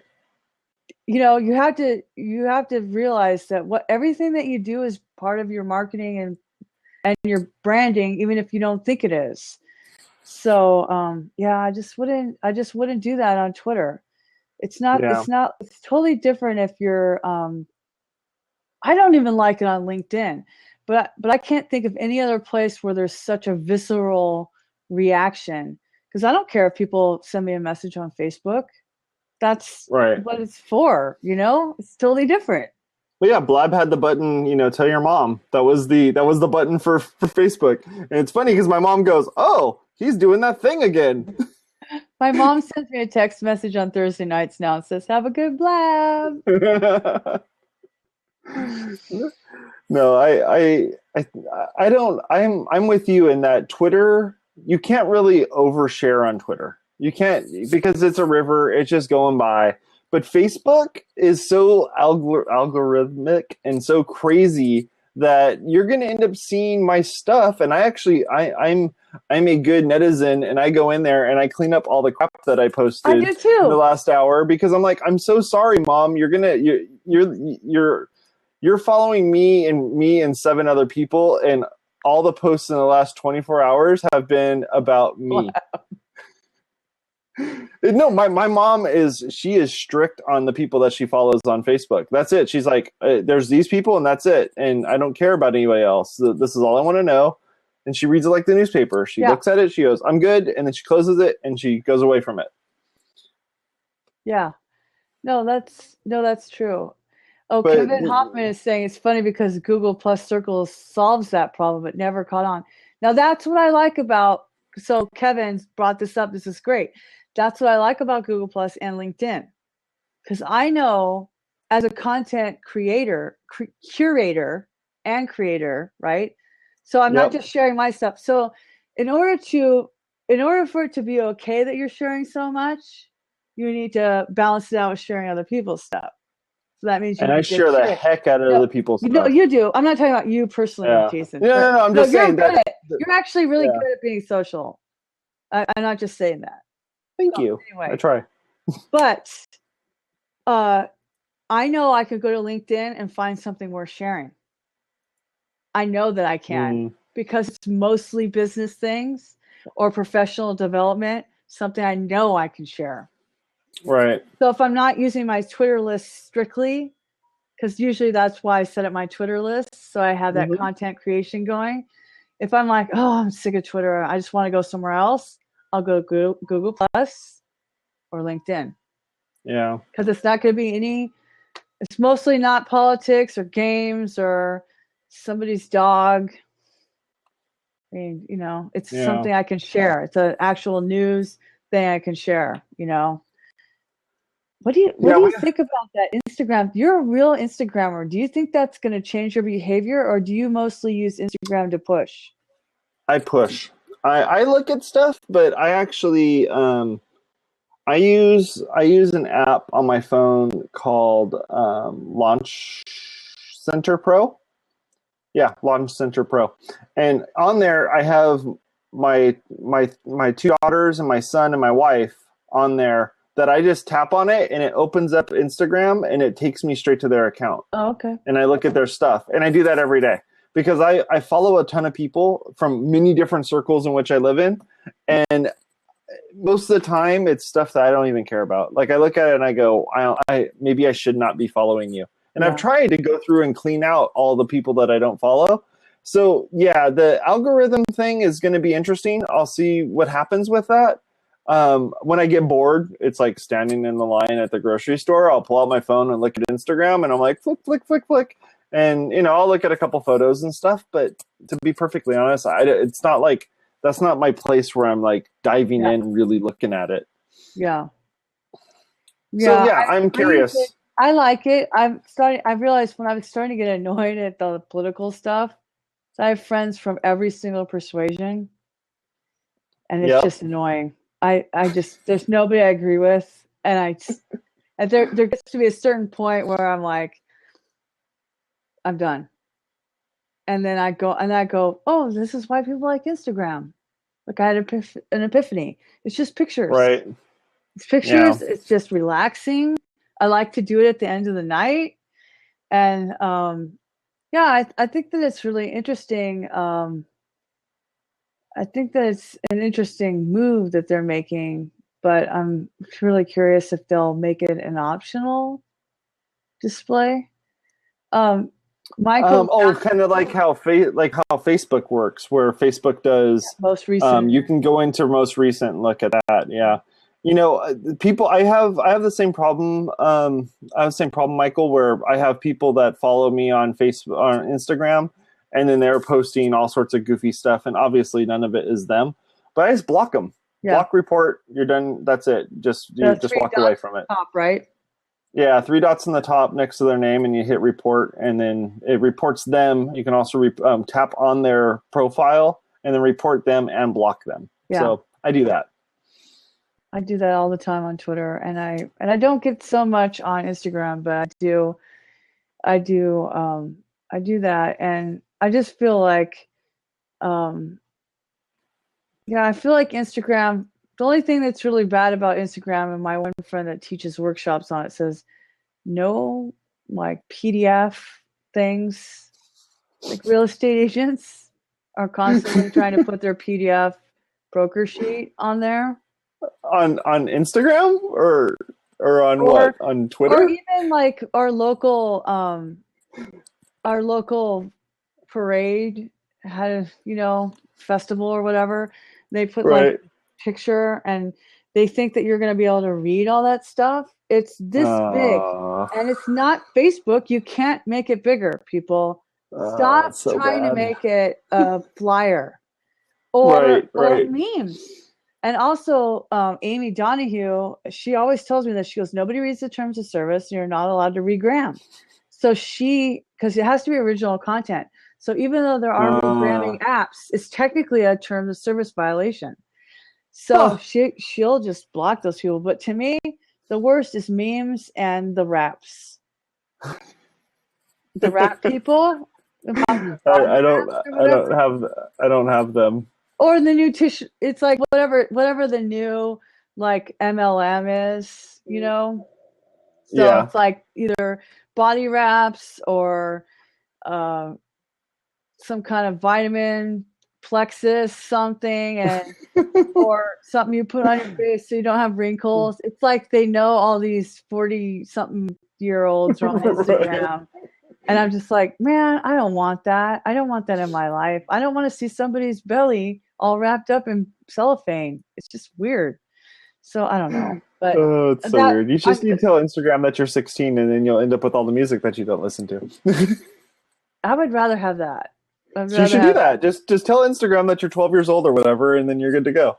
Cool. Yeah, it works. No, I'm They're sure going to target work. you. You might as well retarget it. It's just when I'm on Instagram, I'm going to see a pretty picture. That's my expectation. I either want to see a picture of your dog or your kid, or a really nice sunset. That's what I want. That's all I want. That's what I provide. Okay. This is the service that I provide, Bridget. This is what I do. It's the end of the day. I'm tired. I might be Where's grouchy. my sunset picture? Yeah, I use Instaquote. Instaquote's a great app. But I mean, like a meme, like a dumb meme, not like your cool picture that says something inspirational. That's totally different. We talked about this last week when we talked about what a meme is. But anyway, the bottom line to all of this is expectations. And so you can use, I'm surprised we didn't talk about CoSchedule or something like that. I use Revival Post. I don't use Close Schedule. I'm sorry. We didn't talk about a single thing that has to do with WordPress. We talked about all the other things around it. Wait. We did. I talked about Ingot. Ingot's A/B testing. Oh, yeah. You saved us. HQ is A/B testing, and they just came out yesterday with Ingot Lite, which is called Nugget, free in the repo. So you can do A/B testing of your headlines and your call to action buttons. And the cool thing about Ingot HQ, and I really, really, really want to try this out because Josh Pollock's been talking about this forever, is that it does learn what's working, and you don't have to go in and mess with it anymore. You don't have to mess with it anymore. It learns and stops delivering it. It just slowly delivers the one that's performing better.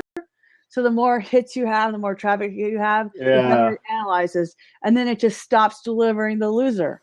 You don't have to mess it. It's literally set it and forget it. I totally want to try Ingot. But also I use Revival Post, and you can use that with Facebook and other things like that. Yeah. I don't recommend it, but you can. And there's pro versions of all these things that will, cycle your content and determine the best times. And CoSchedule does that, but I didn't like CoSchedule. I was the black sheep. I just didn't like it. I thought it was awkward. But I really like Revival Post, and I use that. So with Publicize from Jetpack, which we did talk about, just to recap the fact that this is a WordPress-based show. But I will also say this, again, I feel like I say this a lot. The reason why you have a website is for marketing. So everything you do on your website is for marketing to some degree. So let's be in reality over here. So it's not like it's all super altruistic. Even I was listening to Tim Sison names from InMotion Hosting. He gave a presentation in 2015 at WordCamp Baltimore about using tools for nonprofits. Of course, he mentioned Give, which is a robust donation. free in the repo. Robust donation platform, democratizing generosity. Was this over in Baltimore? It's in WordCamp Baltimore, and it's on the YouTube channel, and it's on WordPress.tv. I think Anyway, he was talking about the fact that we don't like to say this with nonprofits, but he said it, and I just fell in love with him because it was just the honesty, right? He said, the reason why you have a donation button on your website is to collect revenue. Yeah. The reason why your nonprofit has a website is to collect revenue. And I was like, I love you, because nobody wants to say it. It's like you feel like this used car salesman for saying it, but the storytelling for a nonprofit, having a visually beautiful website for a nonprofit, all these things that you do for your e-commerce site, you have no problem doing. All these things you have to do for your business, you have no problem doing. But all of a sudden, when it's a nonprofit, you feel slimy for doing it. It's the same tactics.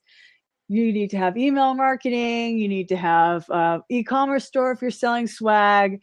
And I was watching it today, and I was going, yes, thank you for saying that, because it is important to realize that we are asking people to participate in our lives with these websites, You got me thinking you got me thinking something here. And I know we're kind of running over on time because we usually close up around 9. But I don't get to ask these questions on our own show because I'm on the show. but let's say for instance, it's okay. Okay, let's see here. Let's say for instance, I wanted to revive an old post of WP water coolers. So what would be the right strategy for doing that when the content on the site is a video and the places that typically click to this stuff are from Facebook? We do get some clicks from Twitter, but it's not as many as I would expect. And the stuff that I'm sharing is just like the kind of title card that I make for the episode. So how do I revive old posts to get people to come back to that stuff, and also still make it so that it's relevant to what's going on? So obviously I'd kind of exclude some stuff like old WordCamps. I wouldn't want to share that stuff. But how would I use revive old posts? Because I've used it for my own stuff. Yeah. But then I end up talking about my kid that graduated high school, and he graduated high school a couple years back, and I wrote a blog post about it. Like it's too timely, where the stuff on water cooler is so timeless it's not even funny. Yeah, water coolers is like an evergreen gold mine. It's like the forest in Oregon, you know. So there's right. In fact, I hear you guys all the time saying on episode 12. Because it's true. Okay. So here's the thing with revival posts, and that was a good thing to bring up, because when I asked the guys to do it on WordPress, it started bringing up stuff, and they realized, ooh, maybe we should just delete this post. So I've had that happen to me, where I'm like, you know what, this post is so irrelevant anymore that I'm just going to delete it. Or you can exclude tags and categories. Nice. So if you have set up your posts, you can also share pages or posts, but I do posts. All. This is the only site that I've actually done all the things correctly. So, well, you're really good at keywords. I don't think that you realize that you are, but so you can exclude that. But the thing is the video episode 12 on its own post by itself? Yeah. They're all on their own posts. Then I would definitely. The other thing that you might like actually about revival posts, which Matt experimented with on our site and I did for my own, and I realized I didn't set this up right. You can, in the free version, you can have it add hashtags based upon the tags. Oh, so if the tag was Ingot, then it will make a hashtag Ingot. Or hashtag WordPress, or hashtag, or you can say, wow, that's cool. Like, for WP Water Cooler, you're going to use the hashtag WordPress. So you can say, use hashtag WordPress. You can also set up a thing that says, do you want text before or after the tweet? So I say, did you miss? And then sometimes I switch it up and I go ICMY or whatever. Right. So, and I put it before, but you can put it after, you know. And my friend Carol and I have been using it for a long time, and I heard actually on, I think, Water Cooler, that Jen Bourne uses it for Bourne Creative, and it gives them a crap load of traffic. So I think so it helps, because that's the other thing. Is like, okay, so I shared, this whole week was the week of Bridget sharing this, but then like somebody sent me a message today, a legitimate direct message. Hey Bridget, do you have any beginner Twitter blog posts? Well, yes, I have a landing page for all of my Twitterness. And just scroll down and find whatever you're looking for, right? Like almost, that happens to me all the time. FAQ, right? So then you could just, so it's good to share older things, especially when you have evergreen content. And if you are a business and your content marketing is services that you do, then you definitely want to do it. I thought it was very effective when I was at the contractor to do that. But you do have to kind of tweak it a little bit, and you have to figure out what your time is good. Like, I have mine every 7.5 hours, and sometimes I'm like, it looks like I'm sharing too much, and I just get mad at myself, and then I change it to 12. And then I go, that's not enough, and I change it to 6, and that's not, it's one of those things where sometimes you just need to stop. Just let it do its thing. But I kind of settled at 7.5 hours. So I'm about ready to pull the credit card out. So the idea, just kidding. So the idea about this thing is that it will take the hashtags and turn tags into hashtags or categories into hashtags. It will link back to the site, obviously. You can exclude stuff. You can exclude actual posts. You can also post it to Twitter, to LinkedIn, to Tumblr. Geez, this thing does a bunch of stuff, doesn't it? Pinterest for paid. There's different ones that it allows you, like Mass Share. There's certain ones that lets you when you pay. Yeah. I don't have the paid one, but see, I only care about Twitter, so I don't need the paid one. But for and Facebook, the thing is is Twitter, just like we were just talking about, Twitter, I could post as much as I want and not feel like I'm hurting anybody. especially If because anything, you share a lot. Yeah. I don't know. I think I'm just doing a disservice to all of this really great, I'm kind of toot my own horn here, but really great content that we've collected. Really great content that should be, kind of resent and shared again. And hey, you should go check this one out. And I'm not doing that, so I should do that. No, because I know that you guys are like probably like, okay, we talked. I'm no longer going to talk about the difference between WordPress.com and WordPress.org. We've covered that 100 times. Yeah, and it's on episode number 14. The song that we're leader is sick of singing, or it's just one of those things. You're like, I'm so done talking about this. Yeah. So it's fine, but okay. So Celine is asking. Let's just take this last question. Yeah. Because it's a good wrap up. Okay. How often should you share a post without overdoing it? Now, there are caveats. Again, you should be sharing other people's content and or retweeting, having conversations. Yeah. About 2 to 3 times more than you're sharing your own things. So go look at your Twitter timeline and read it down. Is it all you, or are you ever talking to anybody else?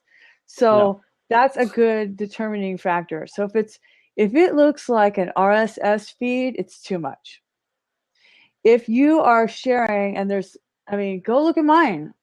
I share a lot. I've been like Bridget Willard or us. It's been almost too obnoxious. And then I'll be like, oh gosh, Bridget, go in your Twitter list and start retweeting and talking to people, because you get in this rut, Yeah. So if you, the thing with Twitter is that it tolerates repetition by the nature of the culture of the platform. Yep. I would say LinkedIn, you could probably repeat more often. Maybe not in the same week, but if you shared something this week and then you share a couple other things, you could share the first thing again next week. Facebook is where it gets weird, because Facebook is sticky. Mm-hmm. So again, like I did this weird, crazy thing where I stood out with my hands like this, because my friend was always putting rainbows on stuff on St. Patrick's Day. So I sent it to her, and then she put a rainbow and a unicorn, and because I'm always like, oh, rainbows and unicorns. Like, yeah, everything's fine and dandy. I always say rainbows and unicorns. So for St. Patrick's Day, they made me a thing. And so I commented on it this morning, even though it's 2 years old. And so Jason Tucker says, oh, that's totally Photoshopped. The sky isn't that blue. Like the rainbows and the unicorns are totally legit. But the sky, So Facebook, so then after you commented, Jason, then a bunch of people commented. Of course they did. That's why I commented. Right. Facebook is sticky. So if you repeat a lot on Facebook, it can be very annoying, because it'll come back up to the top of the feed when people comment. It'll look like really obnoxious. Whereas Facebook River is a perfect way. It's gone, and it's gone. It's goodbye. You can have more opportunities, and the more that you share from other people, it depends on your own volume. So if you're only tweeting 3 times a day, like there's a client where we schedule 3 times a day. So it's a great example. So 3 times a day, 1 time is a promotional tweet. The other 2 are retweets. So just, use that as an example. So you could share it over and over and over and over again, but I would stagger the times and then have other things around it. You have to mix up. LinkedIn isn't sticky. Like it tries to be. Like every once in a while it'll say, show something from a long time ago. But really, I think on LinkedIn you can repeat more. But on LinkedIn, I think it might be better if you go into an appropriate group and share things. LinkedIn might be the best day is Friday, because that's usually when people get laid off, and then they have to go log into LinkedIn and update their resume. So I think it's a great idea. There's people on LinkedIn. It's actually more active than Google Plus, and you know that I love Google Plus. But yeah, LinkedIn is a funny thing. I think it tries to be sticky, but it's not. So I would definitely share. And on Pinterest, my friend Carol Steven recommends that if you don't get any likes and you don't get any repins on your pin, delete it and repin it. But the best time is 6 p.m. And that's from the engineers at Pinterest. Huh. Wow. Sunday's the better day on Pinterest, but 6 p.m. is the best time for any day. Periscope for direct messages, LinkedIn on Fridays. Got it.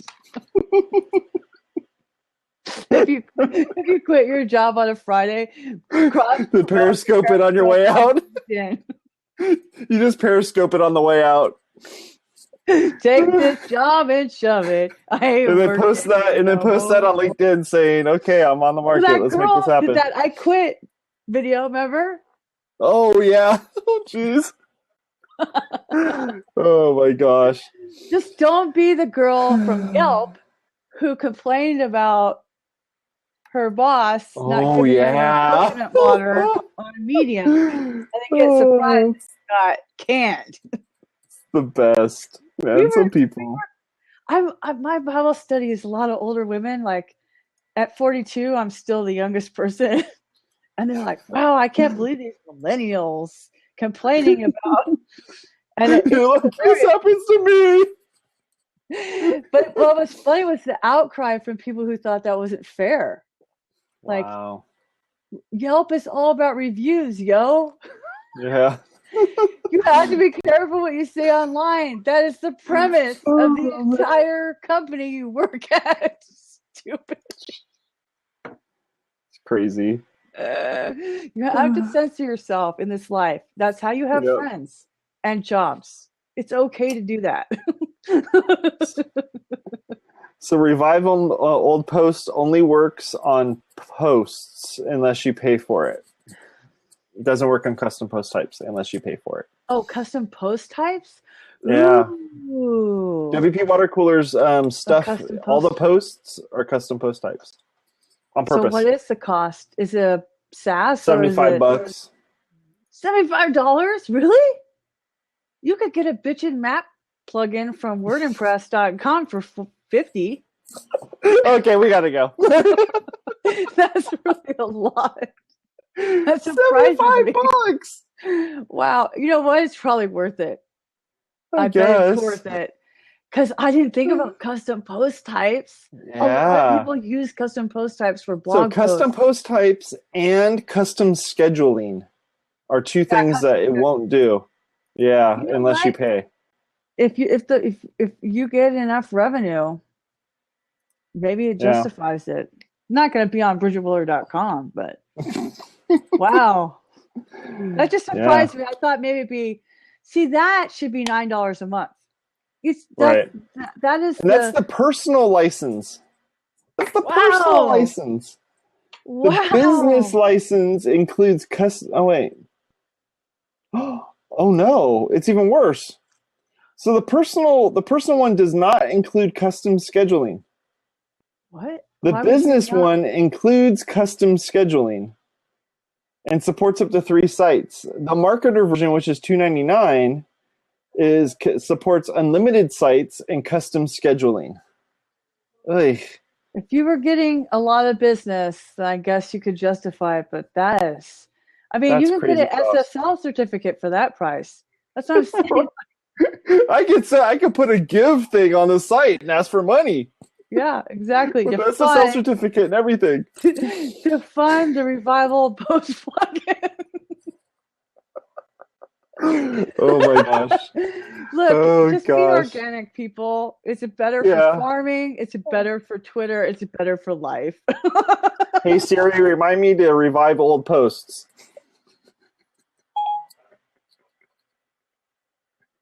Okay, I'll remind you. Yes! That's it! That was free!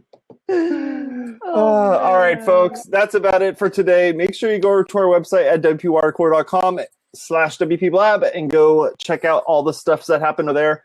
If you want and you were lazy and you forgot to take notes, you can go and check out all the show notes that happened here and go do that. We're thinking about posting this stuff onto our SoundCloud account, which is over at soundcloud.com/WP It's where WP Watercooler's podcast is located. If you think that that's something that we should do, make sure you go into the comment section or in the chat box on your right and let us know, because I'm curious if it's something that I should do, if we should be posting these things as as a podcast, and if it's something that is interesting to you. If you have a 2-hour commute, this might be perfect for this particular episode. So there you have it. Go over to BridgetWillard.com and check out all the stuff that happens over on her site. You can go over to WordImpress.com and go check out all the stuff that happen over there too. And we also have a Pinterest. We have a Pinterest? This is awesome. Show notes. I invited you to collaborate, so I thought it'd be easy if I pin the things as they come in the chat. I'll definitely do it now that I know. Now that I know that we have a thing. We'll definitely start pinning the PDFs. All right, folks, go over to the website, go click on all the things, click on the subscribe buttons and the like buttons, thumbs ups, and all those fun stuff. Talk to you later. Bye-bye.